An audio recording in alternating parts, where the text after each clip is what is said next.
Chelsea fans, welcome back to Talking Chelsea. Welcome back to another match review. Chelsea have just beaten Benfica 4-1 in the round of 16 of the FIFA Club World Cup in what is the longest and wildest games of football you will ever watch. Now in this video, we are going to be going over my overall thoughts and feelings about the match, as well as going through the match stats, the timeline, and seeing if everything matches up. And before we get into the video, make sure you leave a like and subscribe if you are a Chelsea fan who enjoys Chelsea content. We're on the road to 10k by the end of 2025. Now, my overall thoughts of the match, I don't even know where to start. I'm not one to moan about officiating, but my God, what was that? That was horrendous officiating by the referee throughout the entire game.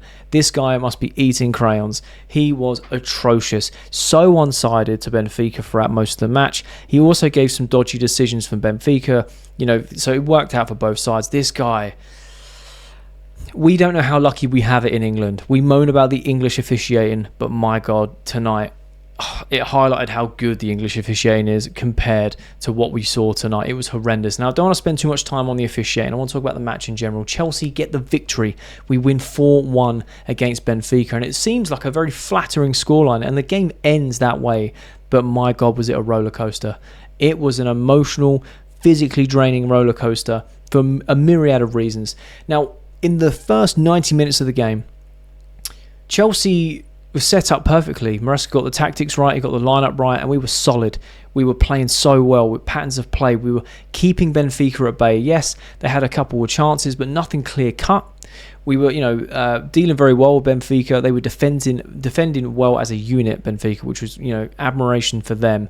They knew how to deal with Chelsea going forward because they were happy for us to have the ball. We were breaking up their play. And then when we get into that final third, it was the same problem that we always face, where we were creating chance after chance. It was either hit too short, too long, no one to finish off the chances. And this continued throughout the game. Now, there were a few players that played extremely well. I think Badiashile, there was a lot of question marks about him starting this game, but I feel like he actually had an all right game. There was a couple of chances or a couple of mistakes he made, but he recovered very well from those. We also had a lot of other players just playing well. We were just up for this game. We started this game with such a high intensity. We wanted to win. You can see how much these players want to play for Maresca. You see how much the players want to go far in this tournament. And we were dominant. I'm sure the stats are going to back that up. The problem we got is obviously the longer the game went on and the more that we weren't putting away our chances, the more you were thinking, where is this goal going to come from? And that is where up steps Reece James from a free kick. An unbelievable finish from him. Unbelievable.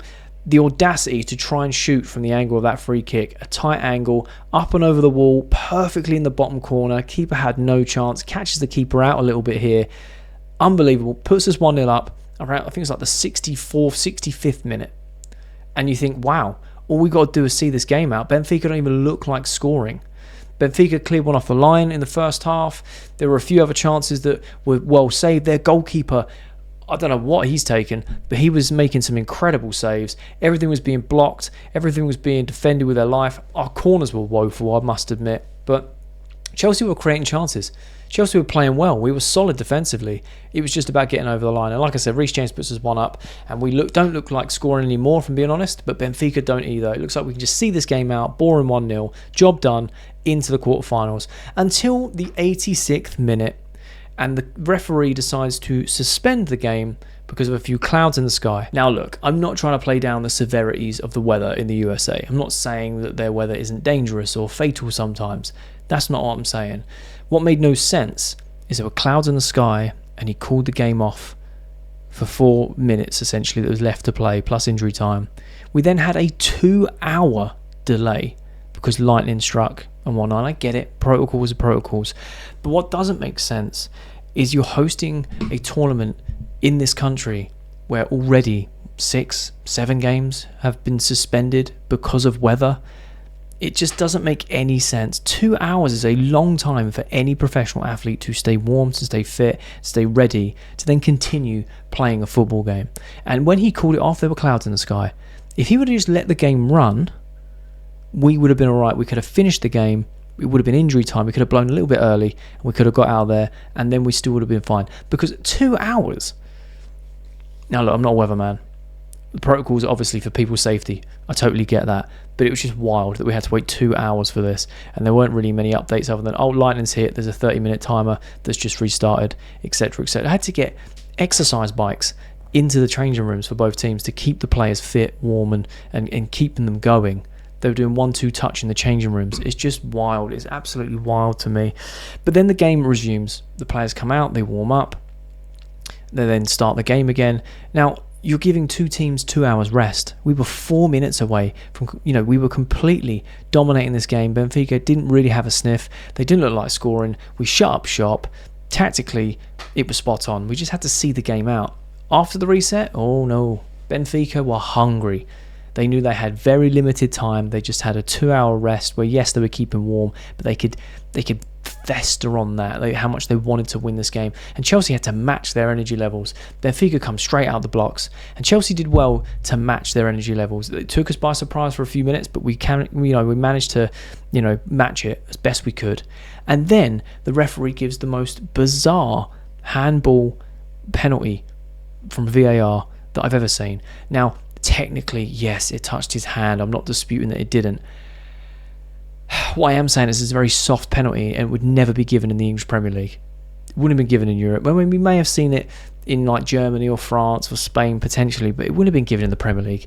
It was such a poor decision. The ball comes in, it goes over Gusto's head, it gets headed back towards Gusto, who's on his way back down from jumping. It taps his arm, doesn't even change the direction of the ball. The Benfica players go crazy. The ref then gives a penalty. Di Maria steps up, 1-1, and this is in injury time. Literally a couple of minutes left of injury time for Chelsea to seal it. And you just think, what is going on? This referee eats crayons. All the decisions all game made no sense. A lot of them going against Chelsea. And then he gives this bogus handball in injury time to send it to extra time. And you just think, well, that's it. That's it. Momentum has been taken out of our sails. The wind's taken out of our sails. Momentum has gone. That's it. We're going to get steamrolled now. Benfica are well up for it. They've got the momentum. They've just scored the equaliser. But then something even crazier happens in the first half of the first part of extra time, where a Benfica player gets sent off. Now, originally, I thought it was for the challenge. There was a challenge that goes in on Levi Colwell. It's a bit of a naughty challenge. And you see the referee give him a yellow card and then instantly give him another yellow card and make it a red. Now, they then explained that the yellow card was for the challenge, but as he made the challenge, the player was then telling the ref, no, go look at the VAR screen. And because of that and the way he did that, the referee was like, dissent, see you later. And to be honest, that completely changed the game. It took Chelsea a good, 5-10 minutes to really get the momentum, pick it back up again, especially having the extra man as well. And then all of a sudden, the floodgates opened. You had Neto, who in my opinion is our player of the tournament. 3 games, 3 goals, super clinical. You had Dewsbury Hall with a lovely finish and a great assist from Palmer. And then you also had Christopher Nkunku, who actually put us 2-1 up, which, may I add, even though it looked like he lost that chance, the reactions, the spin, the finish, I can't argue with it. Can't grumble. Yes, this is what we've wanted to see from Nkunku. He was actually pressing. He looked like he was up for it. That goal looked like it meant a lot. And Chelsea go on to win 4-1. And we cruise it in the end. But this was just a game that should have been 90 minutes, which was nearly 4 hours long, or over 4 hours long. It was just completely bonkers. Now, Chelsea do go through to the quarterfinals where we do face Palmeiras, and I want to go through the match stats and kind of see if it reflects to what I was watching, because Chelsea dominated for large spells of that game. We had a lot of the momentum, and like I said, Benfica didn't really have a sniff. They were kind of hanging on at times, and then with all this wild craziness that went on, this roller coaster we went on, Chelsea ended up getting that 4-1. A red card, a 2-hour suspension, 5 goals in total, a penalty. It had everything. But let's check the stats. So here we have the match stats. Obviously, Benfica going down to 10 men. It was a 4-1 victory for Chelsea. James in the 64th minute with a hell of a free kick. And Nkunku making us 2-1 up. Neto with a very clinical finish. And Dewsbury Hall with a very sweet finish to round off a very, what looks like, dominating game in spells. Benfica, obviously Di Maria scored that penalty in 90 plus 5 right at the end of the game. But 92 minutes, Prestiani, I hope I pronounced that right, gets sent off. And as you can see from the momentum, you can see how dominant Chelsea were throughout this entire long stretched out game. Benfica had little brief moments of coming back into the game, but nowhere near the dominance that Chelsea had. They couldn't break the press. They couldn't get out of their half at times. It's just, I think it's an extremely fair reflection. Ball possession 64%, 2.68 expected goals, 22 shots to 8, 5 big chances created over 1. Player of the match, again, for FootMob is Pedro Neto. And if we scroll down to the events, you can start to see what really unfolds. Yellow cards. Reece James gets that goal in that 64th minute. You know, the first half, nothing really happened. Chelsea were dominant. We just couldn't break through. We had that goal line clearance. And then, like I said, second half, you get a lot of rotation from both teams.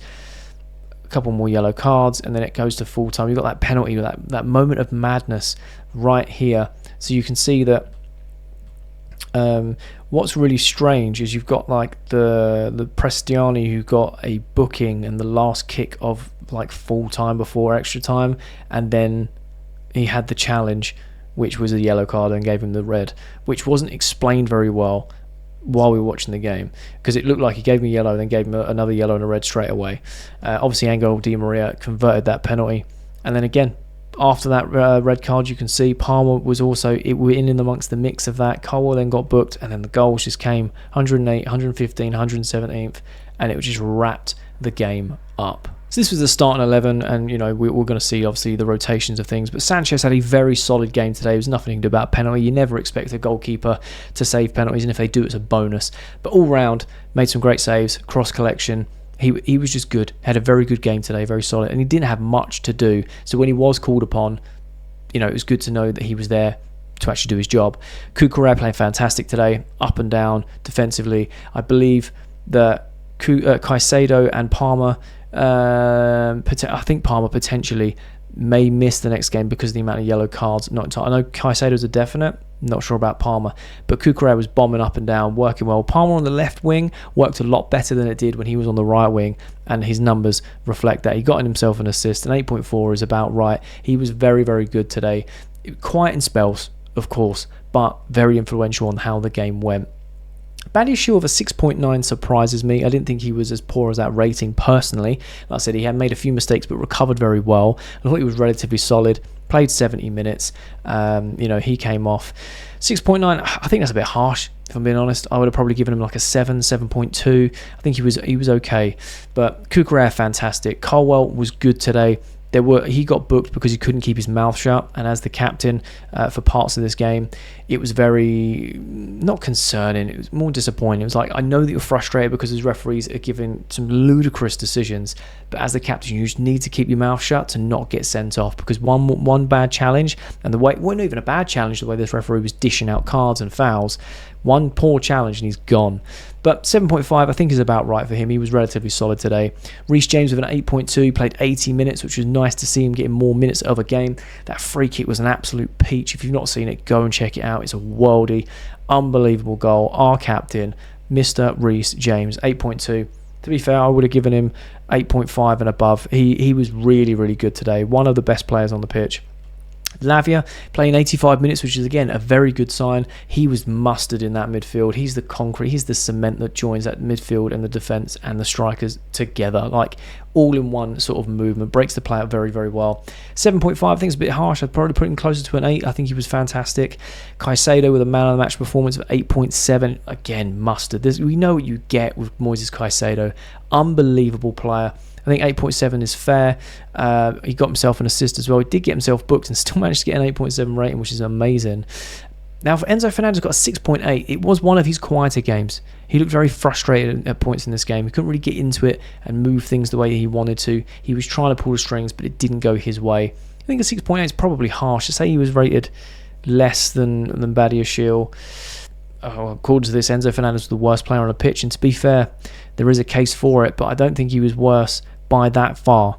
You know, yes, he had a quieter game. It wasn't his best game by any means, but I think 6.8 is probably a bit harsh. But again, he played 80 minutes, and you have the man of the match in terms of the stats on FootMob is Neto. Now, the superior man of the match was Caicedo, the man of the match was actually given to Caicedo, but Neto, mate, what a player. 8.8, he was amazing today. He was always trying to beat a man. He was getting past his man. He was trying to cross and create chances. He was trying to get the ball into Liam Delap as much as he could. He got himself a very, very good goal that cemented the tie for us. He was everywhere and he was fantastic. I really, really liked Neto today. And even though he got the highest rate on Footmob and didn't get the man of the match, if he got man of the match, it would have been thoroughly deserved in my opinion. It would have been between him and Caicedo, I'd have been more than happy. Liam Delap, not really a great game. Technically, the worst rated on the pitch. Yes, he played 80 minutes. I think I would probably say he was the worst on the pitch out of him and Enzo. Purely because, that's not to disregard Delap. I think he's a fantastic player. I think he's going to do very well in a Chelsea shirt. But in today's game specifically, he was making a lot of runs where he didn't receive the ball. Or when he did receive the ball in those runs, I still think he did pretty well in those situations. But there was a lot of moments in this game where he had his back to goal and we played the ball into feet and he would lose the ball. Either from his first touch or he was, have someone touch tight on him and they would intercept the ball. And it happened time and time and time again. And I feel like, again, Delap is new. He's trying to adjust to our systems. He's trying to adjust to, getting on players' wavelengths of how he likes the ball and how he likes to receive the ball, right? So I think the long ball option for Delap, being such a strong guy, is the better route, is the better option. He still makes runs throughout the game that are good runs but aren't picked up by other players, and that will come. And when that clicks, things will transform. He's played 4 games for us, not even full 90 minutes of 4 games, and he's got a GF too, a goal and an assist. I'm very happy with that return. The only player that's done better than that in this tournament is Neto with 3 games, 3 goals. So I'm not arguing about that, but today it just wasn't his day. And when it comes to the substitutes, you had Tosin that come on. He got a 6.8 purely down to the minutes he played. I thought he was very solid. Gusto at 6.2. Again, a fault for the penalty. I know it's very, very harsh on Gusto, but overall, I think that he gave away a lot of silly passes, a lot of possession that he gave away. Very, very sloppy from him today. But overall, he was okay. Nkunku with a 7.4, got himself a goal. He was putting himself about. Very impressed with Nkunku's performance today when he came on. Again, came on from the 80th minute, same as Gusto. Dewsbury Hall, very impressed with him. This guy gets a lot of flack from Chelsea fans, and I feel like he's actually a good player, and we utilise him in the right way. And even if he was an Enzo Maresca signing or not, or whatever you want to read into, whether it was a PSR thing or whatever it is, whenever he plays, he does his job, and he does his job well. He got himself a really, really good goal today. Very classy chip, good finish. And if I'm being honest, I think he played very, very well. Chalobah come on, again from the 85th minute. He got 6.7. I think he made some really good pieces of defending, especially near the end, to keep us in it and just to kind of solidify us setting up shop. I thought he played very well when he came on. I wouldn't have given him less than a 7 if I'm being honest. And we did see a debut only for a few minutes for Aaron Anselmino, which was just nice to see. But I think a lot of these stats are fair reflections. There's a couple I'm a bit but overall it's pretty spot on. So there are my thoughts and opinions along with the match stats for the game. Do you agree with my analysis? Do you disagree? Do you feel like the game went a different way? Let me know your thoughts and opinions down below in the comment section. I love having a conversation with you guys. And if you have watched this video all the way to the end, firstly, you're a real one, and I mean that. But secondly, there'll be a thumbnail that appears on the screen. So if you are a Chelsea fan who enjoys Chelsea content, make sure you click that thumbnail because you enjoy that video too.